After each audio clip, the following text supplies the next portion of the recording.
Hey, it's Tom Gallagher, the Videopreneur, and we are test fitting.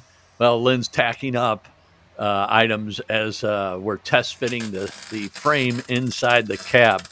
Now, as I've mentioned in other videos, this is a rear seat out of a 2014 Chevy Silverado. There you can see how it fastens to the original slides for the original seat.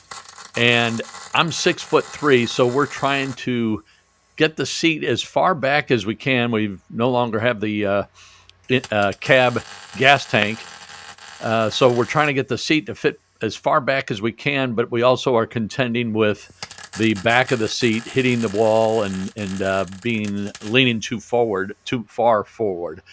So right now we're just test fitting it.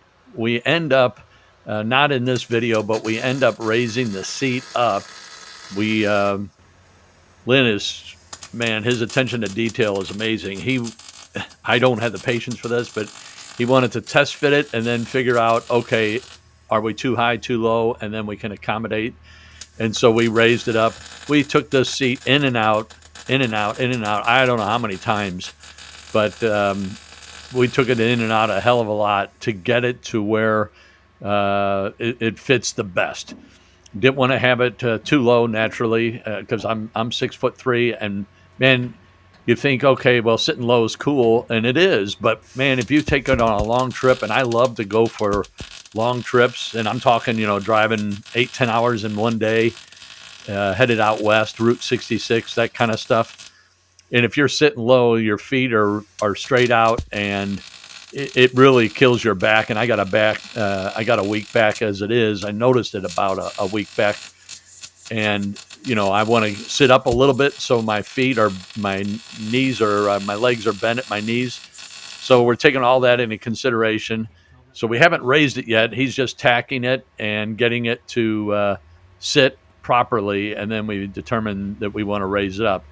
So we got it to this point, and then we end up raising it an inch, and then we went an inch and a half, then to 2 inches. I think we ended up raising it up, 2.25 or 2.5. Here, Lynn's putting in a rib nut, and just to give it additional fastening or security. Probably would have been fine without it, but here again, his attention to detail is such that let's do it. If we're going to do it, we're going to do it the right way. So put rib nuts on each of the corners to accommodate an additional bolt. So I hope these videos help. Any questions, comments, leave them below, and I'll get to you as quickly as I can. And then this section of video, you can see how low it's sitting, but wanted to just put the cushions on. And again, there are 4 cushions, 2 on the bottom, 2 on the top. Took the headrests out. I can't stand headrests in an older model truck or car.